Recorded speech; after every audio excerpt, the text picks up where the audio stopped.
5 bells. Stand by all stations. Attention, all districts. A 5-alarm fire. 5 bells moving immediately. That's it. Let's roll. Let's go. Firefighters.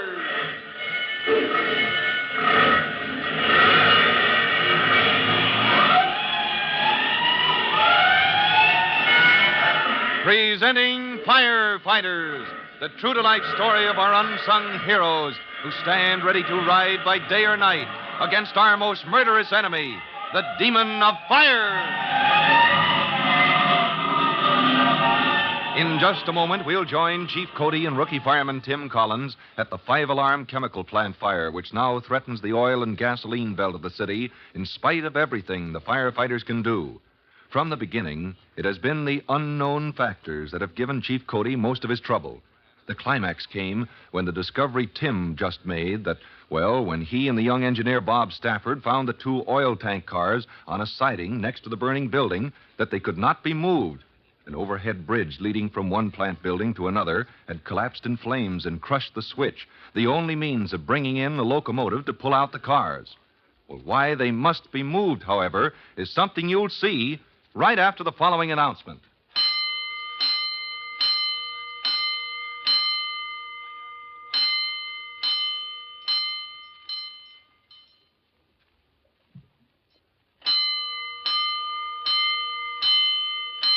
Let's go, firefighters. Let's join Chief Cody as he stands beside an ambulance at the scene of the fire. Rookie fireman Tim Collins and his engineer friend Bob Stafford have just been treated for smoke poisoning after their failure to open the switch so that the oil tank cars could be removed from their dangerous position close to the burning plant. And now, as Tim tries desperately to clear his head to gather his wits to explain the new danger he has discovered, he finds the chief already has found more of his own. Oh, you just relax, Tim. I want to hear what Swenson was reporting when you dragged yourself out of the smoke. Okay, Chief. I thought we had our side of the building under control. Flames pretty well checked. Then up she goes. That was right after that first explosion we heard, Swenson. Oh, what explosion, Chief Cody? Now, just keep your ears open, son. Now, go on, Swenson. The first explosion came from down low. Yeah? Like in the basement of the burning building, Chief. Well, that would be near those oil tankers. Just let me clear my head. I'll try to explain what I saw in there. If we can't move those tank cars, Tim, they'll just have to stay put. There it is again, Chief. Somewhere down on the avenue. Moves farther away each time. I don't like that. But, Chief, that explosion, it's not the naphthalene processing plant. Oh, gosh, no, son. If that building goes up, what you just heard will be a pop gun in comparison. Well, what is it, Chief? Our latest trouble, Tim. Something's igniting sewer gas in this neighborhood. Looks like more danger underground than we got on top. Manhole covers blowing off everywhere you look. Listen to that. What's setting it off? Well, if we don't find out mighty soon, this whole section of town is going to be in for trouble. First explosions came from right under us, but they're spreading out now. Well, I can tell you what's causing it, Chief, and what made Swenson's side of the building flare up again, too. Everything's connected now to just one thing. Connected to what, Tim? Those tank cars with the oil, Chief. The tank cars, and we can't get out of there now. Impossible. You said they weren't on fire, Tim. Well, here comes Bob now. Maybe he can help me explain. Well, you feeling a little better, young fellow? Yes, sir. Sorry I let that smoke knock me out. Well, never mind that now, Bob. This is important. Double check everything I say. What happened when we reached the switch? We found that overhead bridge had collapsed right onto it. Some of the beams were still burning. Yeah, at first I was relieved they hadn't fallen on the tank car. Now I believe some of them did. Great Scott, they're ablaze, and you didn't report it. No, sir, Chief. If those 2 tankers had gone up, you might not be having the troubles you are now. Well, that's a fact. Our troubles will be over all right, for good. Swenson's right, son. If they go up, we're lost. Yes, sir. They'll take a couple of other buildings with them, including the one with the naphthalene that's processed. You remember that lovely explosive stuff that could blow us all to kingdom come? Yeah, but there's a fire burning right around those tank cars now. You mean the flames have broken through the building, Tim? No, sir, that's the strange part. That's why I want Bob to back me up. I saw it myself, Tim. Fire on the ground right near the tank cars. Well, what's there to burn? Nothing. I can't figure it. I can. There's oil on the ground, not 20 yards away from the cars. That's what's burning. Holy smoke, you're sure of that? Yeah.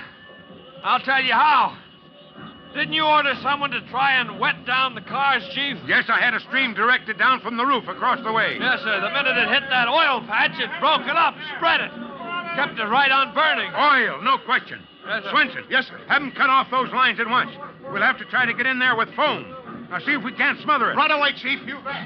You can't get a truck in there, Chief. We'll get men in with extinguishers, chemicals valve. Yeah, but that won't stop the flames that have sprung up under the building there. Not the underground explosions either, sir. Go on, son. What's the answer? Well, one of those tank cars is leaking oil, Chief. A lot of it. It's running down a grade into the building. So that's why Swenson's side of the building came to life. Yes, sir. And not only that, it must be also feeding a stream of burning oil right down into the sewer system. You know the plant here, Bob. Is that possible? It sure is, sir. If a stream of oil was carried down that grade into the burning building, that's exactly what happened. Chemicals can keep the tank car from going up in flames, Chief, but it won't stop it from continuing to feed a steady stream of fuel into the fire and into the sewers. That's true enough, Tim. One of those falling beams must have broken the feed line or a valve or something. Well, isn't there a shutoff of some kind? Some way of stopping the flow? Yeah, sure. If you could get up close to the body of the tank, and if the metal plates haven't been cut through. Well, a falling wooden beam wouldn't have cut through metal, Bob. Will you try it, Tim? I hate to ask you. Oh, but of course, Chief. I'll get you a Drager mask. We'll cover you as best we can. Yes, sir. But you'll have to wade through flaming oil to get to it, sir. We'll take care of that, Bob. You give Tim a thorough briefing on exactly where he'll find the shut-off valve. Meanwhile, I'll round up volunteers, Tim. They'll go in with you. Now, the rest will be up to you. Quickly, Chief Cody swings into action. A mobile power unit is brought up to the smoke-filled opening between the burning building and the one next to it. Soon, the brilliant light from the truck's searchlight is cutting into darkness. On the three open sides of the building, the engine and ladder company men continue their fight against the flames, while a small group of their buddies gather about Chief Cody to listen attentively. You're being issued masks for a purpose, men. You're going to follow this railroad track some 50 yards through the smoke. You're going in as close as you can to the side of this burning building. But you're going to ignore it. You're going to turn your extinguishers on an oil patch near a tank car, which is feeding the flames in the basement, and endangering this section of town by leaking flaming oil into the sewer system. Now, you've heard the explosions down the avenue. They're nothing to the one you're going to hear if Tim Collins doesn't reach the shutoff on that tank car successfully. Now, good luck to you all. With Tim in the lead, the group of men in their weird-looking masks quickly move into the thick smoke toward the tank cars. Soon, they can see the patch of burning oil between the tracks in the building. Quickly, they go to work, spraying the thick, smothering foam, stopping the flames from working their way back toward the car itself. They can work only on the very edge because of the intense heat, but it is enough to allow Tim to creep up under the belly of the iron monster above him. Because of the masks, the men can communicate with each other only by signals. But as Tim peers out from behind the protective shield of his headgear, he is thinking, Would you look at that? Just what I thought. A stream of oil pouring out like it came from a faucet. Steady stream running right down the grate into the building, spreading out, blazing before it's halfway there. If it had managed to burn its way back up, it would have set this tank off by now, just like a fuse to a keg of dynamite. And it may yet. There's what I'm looking for. The shut-off valve. If I can crawl up there. Yeah, I'm going to reach it. There. Now, if I can... Oh, it burnt my hand. Who'd have thought this car had got so hot? Brother, I'm not a minute too soon. Can't budge it. Or is it moving now? Yeah, it's turning now. Every blow cuts that stream of oil a bit more. A bit more. A bit more.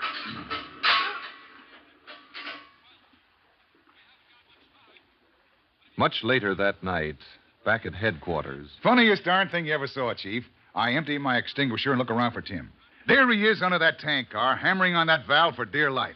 The stream of oil is completely shut off by now, but he keeps on hammering and hammering. You know, I had to practically drag him out. Yeah, it wasn't very funny at the time, Swenson. Now it's all over. I can't say I'd want to go through it again. Well, seriously, Tim, you did a great job. Well, Swenson, I figured the chief would have got things under control some other way if Well, you're wrong, Tim. As long as there was oil feeding into that building, we'd never have gotten anywhere. The tank car itself would have gone up sooner or later. Naphthalene plant with it. Then we'd have had the worst inferno you ever saw. Yes, sir. Remember when this started, Chief? You were trying to describe your worst fire to my brother Jimmy? Well, this came awfully close to filling the bill. Oh, you never knew what was going to happen next. One doggone surprise after another. I think the biggest one was the last one. The last one, Yeah. sir? Well, we got things under control pretty well once that tank car was out of the picture, Chief. I know. When nothing else happened, that was the biggest surprise of all. Peace. It's wonderful. So all Chief Cody wants at the moment is peace and quiet. Do you think he's going to keep it that way for long? Well, neither do I. So be sure to be with us again for your next exciting chapter of the Firefighters. In a moment, the Chief will be back to tell you, boys and girls, how you can help the firefighters in your own town. But first, here's a message you'll want to hear. And now, here is Chief Cody. Hello, boys and girls. The way those chemical extinguishers came in handy to protect Tim while he did his duty reminds me how useful one of them can be right in your own home. A lot of people keep a fire extinguisher in their garage or hanging in the basement near the furnace. You can never tell when it might come in handy and save you a lot of grief. Now, if you wanted to drop into your local fire barn and find out what kind would be best for your needs, you'll find the boys glad to advise you. They'll tell you how to use it, keep it clean, have it refilled, and checked. Why don't you talk it over with your parents and see what they think of the idea? Fine. Till we meet next time, this is Chief Cody saying so long. Fire Chief Cody and the young rookie fireman Tim Collins will be back on the same station the next time you hear... That's it. Let's roll!